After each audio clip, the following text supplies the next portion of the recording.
Thank you, thank you. Kaya na po, may chocolate ako pero... Okay na yan. Sabi po si Dan. Kota na po yan. Ayan. So good afternoon po. Today, bilis ako lang po. No? We're gonna talk a lot about storms tsaka ships. Kasi, tulad po nabanggit kanina, no? Basta makita niyo kanina. Pag-usapan natin yung story ni Jonah. Okay? Of course, I think this is not new na sa inyo. So medyo bibilisan lang din natin. Pero to start, meron po tayong konting activity. Yan. I'm going to ask you to maglalaro po tayo ng isang round lang. Isang round ng The Boat is Sinking. Isang round lang, ha? The Boat is Sinking. Okay? So, ang kailangan po natin gawin, kailangan natin magbuo ng, ng boat. Okay? Isang boat. So, ang gagawin po natin, for 1 minute, muna, magpiplay ako ng audio ng sound effects ng umuulan, malakas ang hangin, ng storm, ganyan. Upo lang po kayo, nakapikit.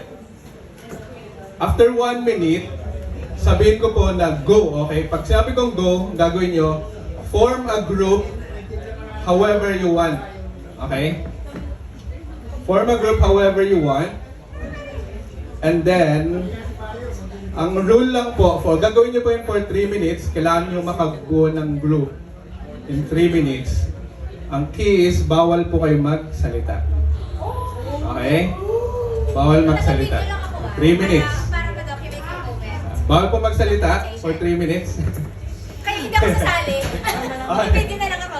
Kailangan nyo bumuo ng group within 3 minutes and bawal magsalita. Question? Question po. Oh, ano yan? Nagwe-wave pala siya. Okay. Okay. So yun po, kailangan nyo bumuo ng group in 3 minutes and bawal magsalita. Okay, ready? Magpe-play po kami ng audio. And kailangan, upo lang po kayo and pikit kayo. And then after 1 minute, sabihin pong go.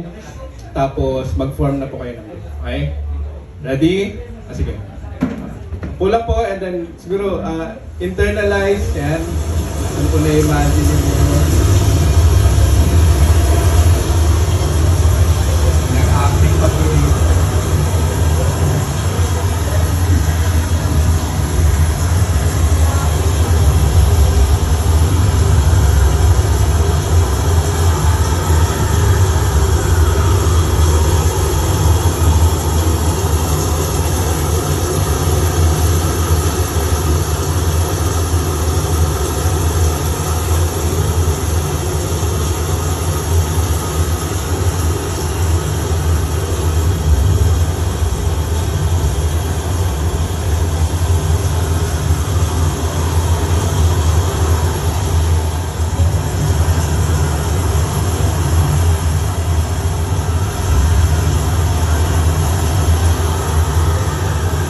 Boat is sinking.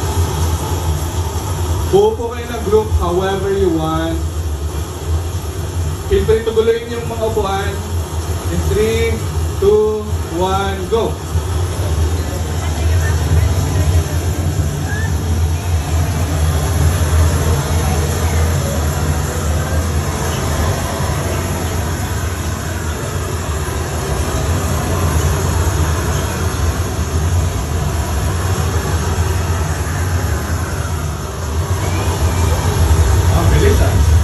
Happy na po kayo sa group nyo? Okay. Happy na kayo dyan.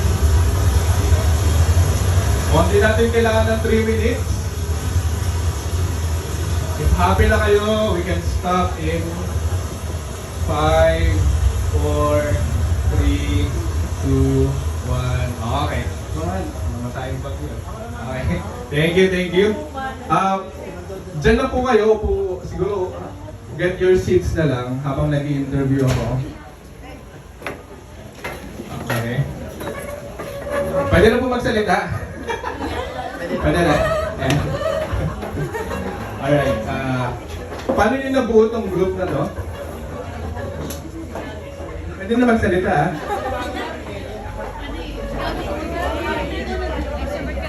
Anyone, mag-go around ako. I-ask ko lang po paano niyo po nabuo yung group niyo, okay? Yung wire. Lapit na lang kayo kasi. Yung wire. Ano po, nagpuntahan lang po kami sa isa't isa, yun na po yun. Ano man else? Ano man? Tahan sa isa't isa. Mila lang din ako eh. Ano?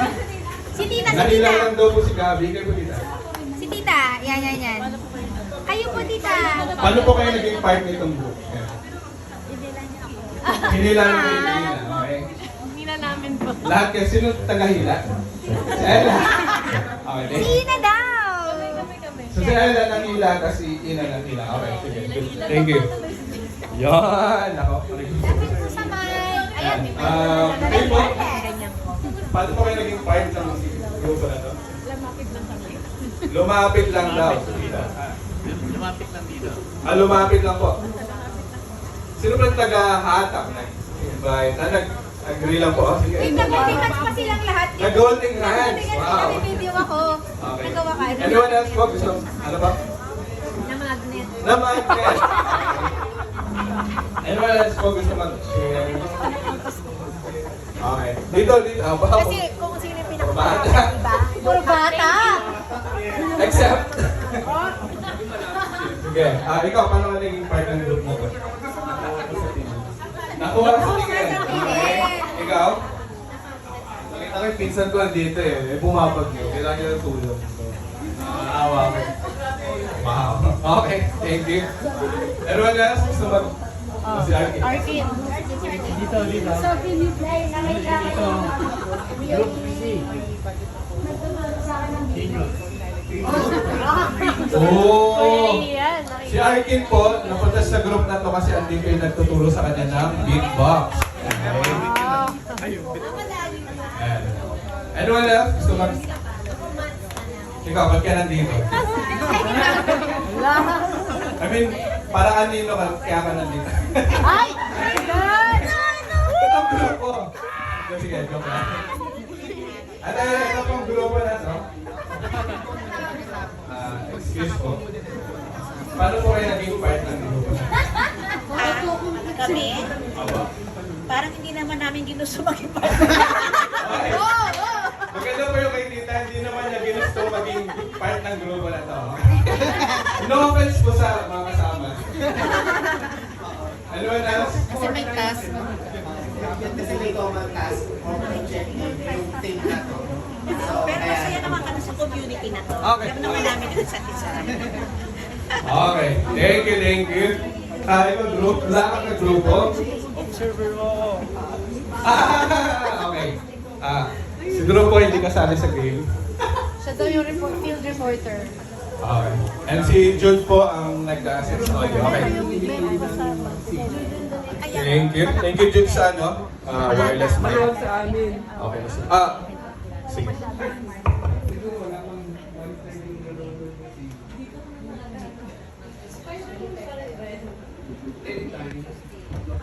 Alright. Although hindi ko pa in-explain kanina, no? Dapat pala tinanong ko din yung mga tito din. Okay lang po kayo. Sige, tanongin natin. Para inclusive tayo. Ay, kayo po dito. Paano po kayo naging part ng group na to? senior to, senior. Ang mga senior mo. Good answer. Okay, thank you. Anyone else po? Wala. Chismisa naman. Chismis. Basta pa hindi ako yung pinag-uusapan. Okay lang ako. Okay. Although hindi ko pa in-explain kanina, no? Pero somehow, I was hoping, balik na po sa akin yung attention. Nasa akin na po ulit yung spotlight. Mamaya po, mamaya.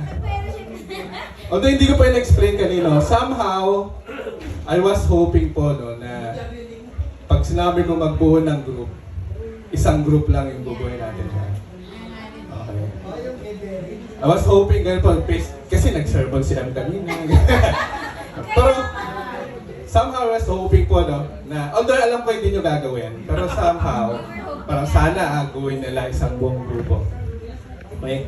Kasi po, Because whether we like it or not, tayo po lahat lang dito ay part po tayo ng isang ship. Okay, part po tayo ng isang boat na hopefully hindi sinking, di ba? Because whether we like it or not, all of us na nandito ngayon are all part of one big ship. And because tulad po ng babasahin natin mamaya sa story po ni Jonah, we can learn na wherever we go, kahit saan man po tayo magpunta, whether sa bahay, sa inyong neighborhood, sa work, sa school, automatically po, nagiging part tayo ng isang ship. Barko. Okay? Although hindi po tayo lahat magkakasama sa iba't ibang ship na sinasakyan natin, syempre pag pumunta pa tayong opisina, wala naman ako doon. Pagka pumunta kayo sa bahay, yun yung barko ninyo. Yun yung crew ninyo. And pagdating po natin dito sa church, lahat po tayo, whether we like it or not, part po tayo ng isang malaking barko. And God placed you strategically sa iba't ibang barko po ng buhay ninyo for His mission. And to help us further po sa papag-usapan natin ngayon, I'd like to establish 3 truths po about sa barko po natin. Number 1, ay, meron pala ako nito.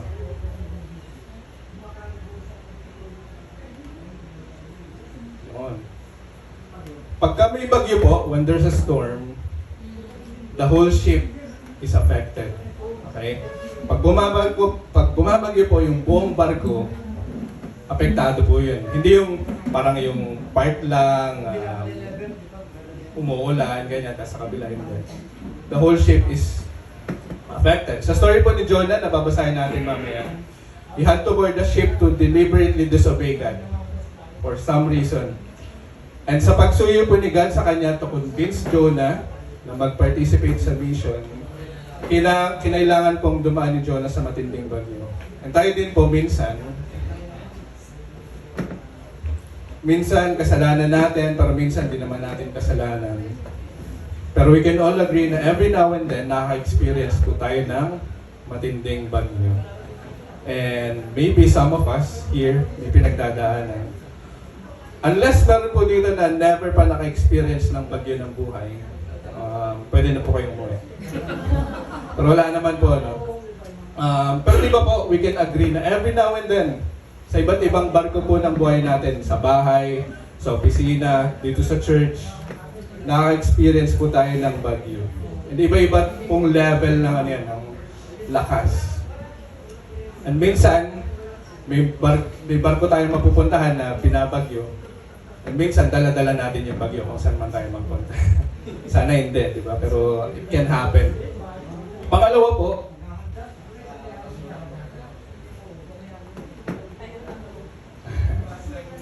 sorry. Pangalawa po, there are people with us on the ship. Hindi po tayo nag-iisa. Okay? And pangatlo, obvious naman po, no? Sorry. Ayaw niya. Ay! Nako naman. Okay. We don't get to choose all the people on the ship. Tulad nga po na sabi Tita Jane kanina, no? Hindi ko naman ginusto. Dito ako. Meron po sa ating mga kanina, mga nahatak lang, di ba? Pang, sige. May nadaan daw sa tingin. May nadaan sa tingin. Although some of us, we get to choose na, sige, gusto ko dito kasi parang, may makakilala ko dito or pareho kaming bata. Pero, hindi nyo pinili lahat ng kasama ninyo. So that's another reality. Now, yun. Sobra. Ngayon po, I'd like you to imagine, ito. You are on a ship, again, tas bumabagyo, and there are people with you doon sa barko na yun. And you don't get to choose yung mga kasama niyo sa barko. Kahit saan po, any barko po ng buhay na ma-imagine niyo, whether sa bahay, sa opisina, dito, or kung saan man, I like to imagine Sino po yung mga kasama ninyo sa barko na yun? Bumabagyo po.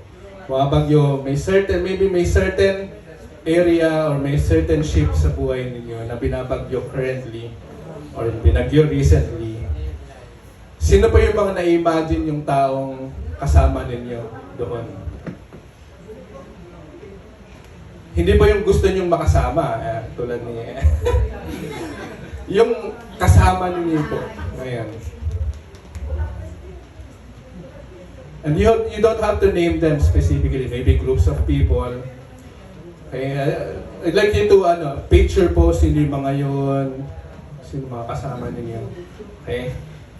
Alright, mamaya po di-discuss natin yan. Kasi tulad ng sinabi kanina, today po we're gonna look at a crew of mariners who found themselves in a life-threatening storm with a passenger they didn't choose. Okay? Itong mga mariner na to, parang normal, business as usual lang sila until may sumakay sa kanila na isang disobeying prophet na si Jonah. Okay? And we're going to see how God used the storm and Jonah's presence to turn people who didn't know Him into people who worshiped Him. So ito na nga po, si God, sabi na kay Jonah, Jonah, pumunta ka sa Nineveh and mag-preach ka doon kasi medyo parang medyo masama ang nangyayari sa kanila ngayon sa Nineveh. Mag-preach ka sa kanila so that they will turn and maybe God will relent from any disaster na para sa kanila.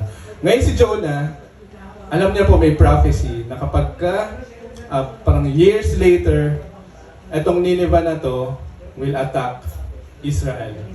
Okay? So kung ililigtas niya itong Ninevites, ibig sabihin, kapalit, masisira yung Israelites. So kung hindi niya iligtas yung Ninevites, parang hindi masisira ang Israel. Okay? Ngayon, bilang nagpapakabayani, ang ginawa ni Jonah, sige, parang magdi-disobey ako kay God at I'd rather die, sabi ni Paul Jonah, parang sa kanya, he'd rather die than save Nineveh and destroy the Israelites eventually. Now God wanted to teach Jonah and even the Israelites a lesson na yung love niya, yung compassion ni God, yung mercy niya is not just for the Israelites, it's also for the whole humanity. And same din po for us. Okay? Yung love ni God, yung mercy, yung compassion niya, hindi lang po yun para sa atin. Hindi lang po yun para sa GC Pasig. Hindi lang siya para sa mga GCI members. Hindi lang siya para sa Christians. It's for the whole humanity. Even yung mga pinakainisang tao ninyo sa buhay, even yung mga nagnanakaw sa atin, kasali po sila. And God is on a mission to convince us na, mahal ko rin yan sila. And I care about them. So yan, putahin po natin yung story. Okay. So to convince Jonah, ito po yung nangyari. But the Lord hurled a great wind upon the sea, and there was a mighty tempest on the sea, so that the ship, yung barko po talagang muntik nang masira dahil sa nangyayari. Then the mariners were afraid. Natakot po yung mga sailors, mariners na business as usual lang sila dapat, pero dahil kay Jonah, nangyayari to sa kanila. Then the mariners were afraid and each cried out to his God. May kanya-kanya po silang God na tinatawag. And they hurled the cargo. Tinapon po nila yung mga iba nilang gamit para mag-lighten yung ship. Pero si Jonah, yung nagdala po ng bagyo sa kanila, si Jonah, andun sa ilalim ng barko at natutulog. Na parang wala nangyayari. Okay? So the captain came and said to him, "What do you mean, you sleeper? Arise, call out to your God. Perhaps the God will give a thought to us that we may not perish." Question po. So anong response ng mariners sa bagyo?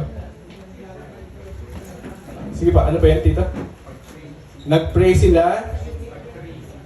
Ano pa po? Ano ng mariners? Sa inyo dyan? Itong grupo na to. Anong ginawa ng mariners? Based sa story?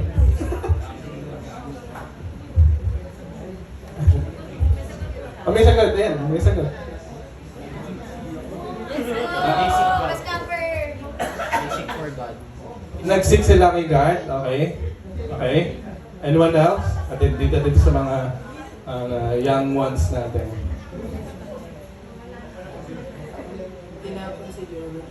Wala pa tayo dun sa part. Advanced thinking.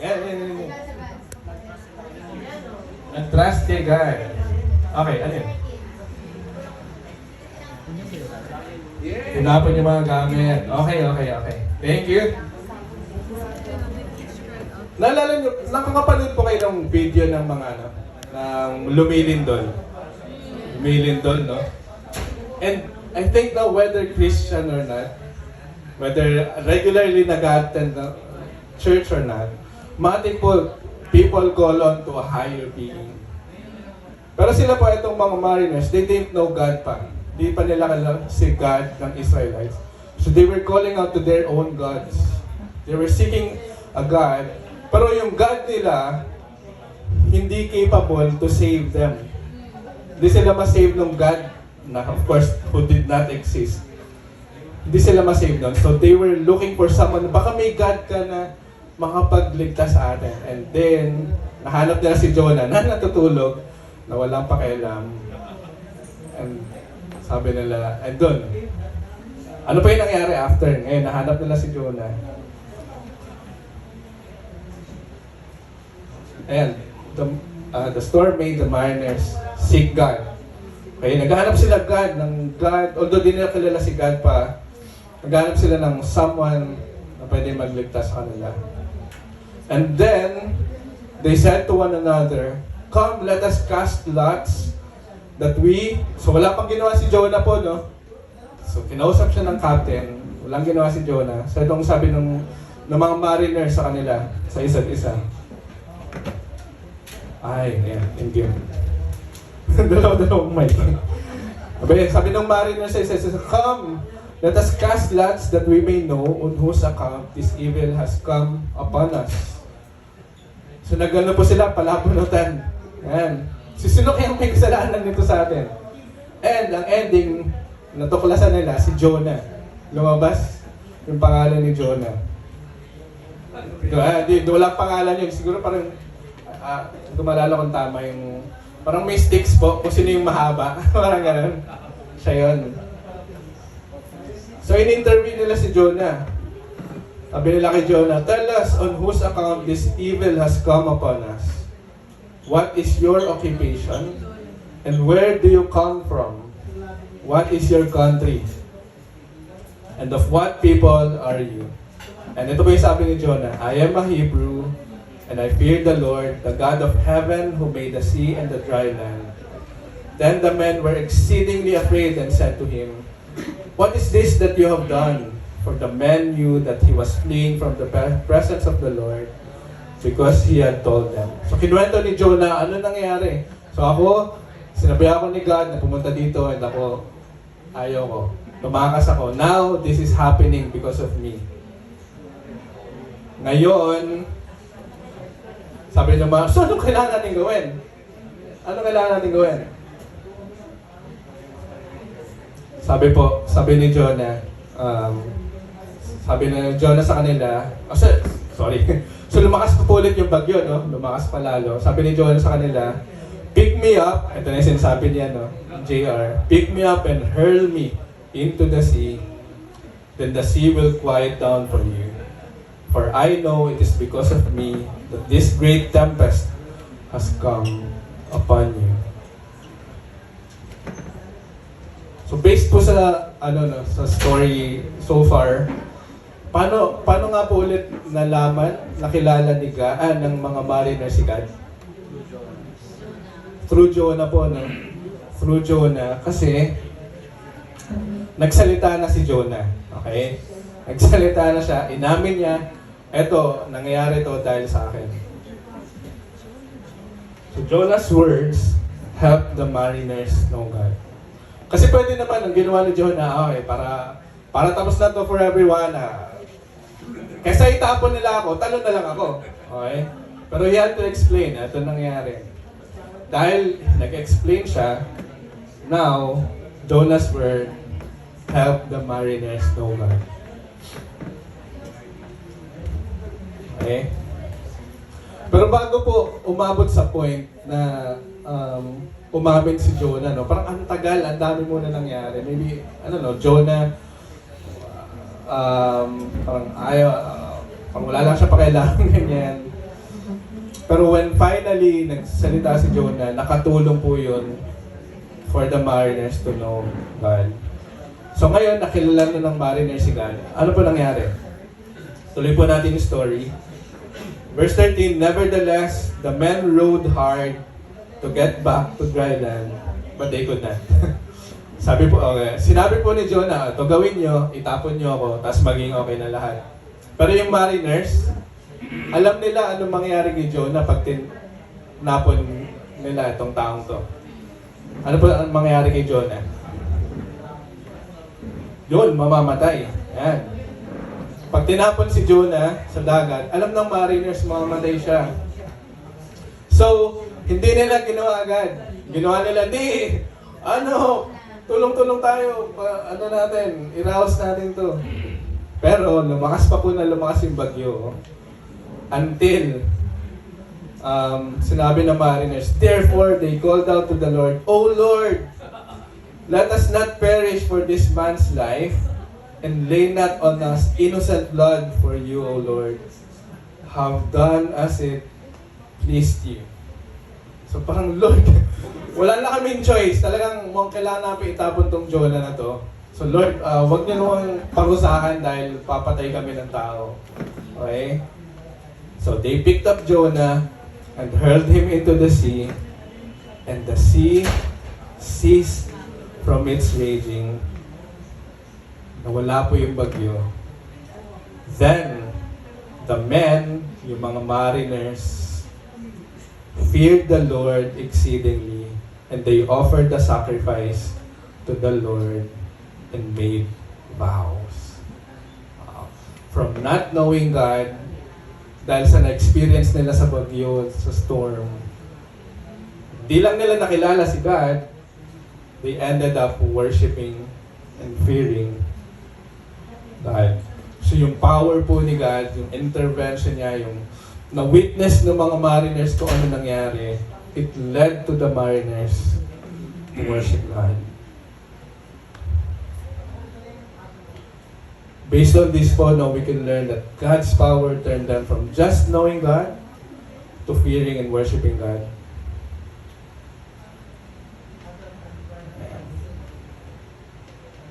Now po, sa buhay po natin, tulad po na napag-usapan natin kanina, we are all part of a ship.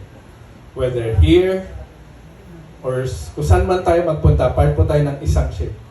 Okay, isa lang yun. So dito, hindi tayo may ship sila, may ship dito, meron doon. Isa lang po ito. And pag bumabagyo po, lahat tayo apektado.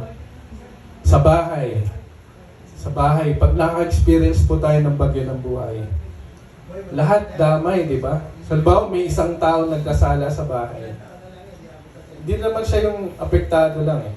It's the whole ship, the whole crew, the whole family apektado. Even sa neighborhood, di ba yung nagchichismisan, ganyan. Akala nyo, wala, basta okay ako dun. Basta ako, okay ako. But yung safety, yung yung parang yung health ng community na damage sa neighborhood po. No? Even dito, when we parang put down other people, put down one another, it affects the whole community, the whole church. Damay po. And minsan, and whether we like it or not po, no, dadaan po yung mga ship natin sa isang bagay. Pag sasabi ko kanina. And minsan dahil God is dealing with us directly, minsan tayo mismo yung kinakausap ni God. Or maybe nadadamay lang tayo sa bagyo na dinadala ng ibang tao. The truth, here's the truth po. No? God has put us strategically in our ships so that whether we like it or not, through our obedience or disobedience, God will be known through us. Strategically po, nilagay tayo ni God kung saan man tayo, sa family, sa office, sa school, even dito po sa church, nilagay tayo ni God dito strategically so that whether we like it or not, whether through our obedience, even, alam niyo ba yung pasaway tayo and we make mistakes, or hindi lang make mistakes, parang we sin like very bad. Still, God will be known through us. And up to us na lang po, no? How would you want God to be known through our lives? Through our obedience or disobedience? May experience po kami lately na yung parang, ano siya, parang, ganun. Nadamay kami sa nangyari. And, basta nakapagbitaw ako ng salita na parang, thank you dahil sa ginawa mo. Ngayon mas alam ko na kung bakit galit si God sa kasalanan. Di ba po?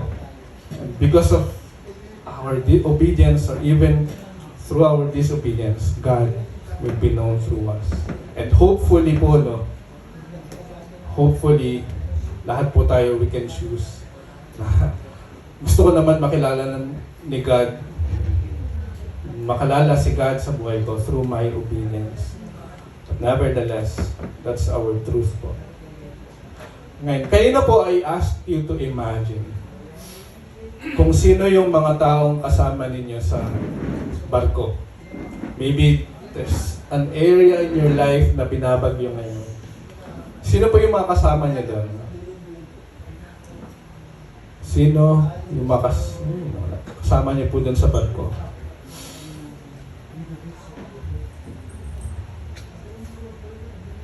Ayan.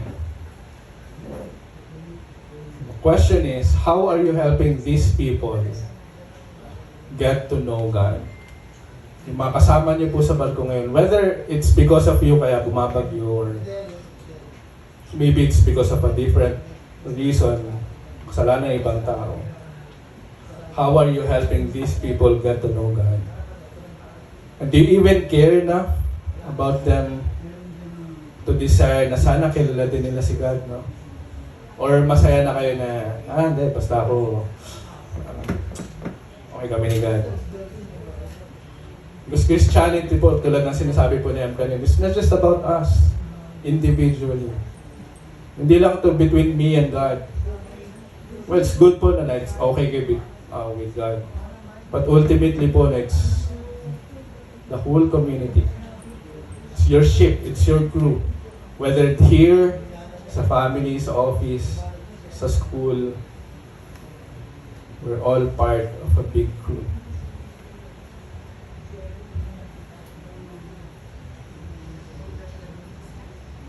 And kapag bumabagyo po sa buhay ninyo, may pinagdadaanan po kayong bagyo, ang pinaka nadadamay po ay yung mga taong you have a relationship with. So in the midst of the stormy seas po, let us just survive the storm. Life is not just about survival. Gamitin po natin yung mga bagyo to help navigate our shipmates, whoever these people are, into a deeper relationship with God. So kapag bumagyo po ulit sa buhay natin, yung mga tao sa ships natin, tao sa barko natin, nadadamay po sila. Or pag bumagyo naman po sa buhay nila, tayo nananahimik tayo, no? Pag bumagyo, dahil sa kanila, nadadamay din tayo. So either way, God can use the storms so people can know about God. So let's use it. And kung kilala nga, and if people dito po sa church, no, kilala naman ng mga tao si God eh. Di ba po? But when you are able to help them, pagka meron pong bagyo, it's a good opportunity po for people to develop a deeper relationship with God. Now, here's our comfort po. No? God's mission will move forward. Under po yun. Under yung barko. God's mission will move forward whether we participate or not. That's the reality po. But God,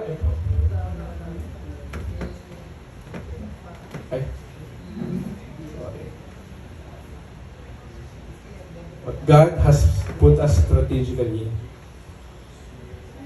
Now, whether we participate or not, God will be known through us. The question is, how do you want God to be known sa buhay ninyo? Through our obedience or disobedience? Okay. Enough time tayo for discussion.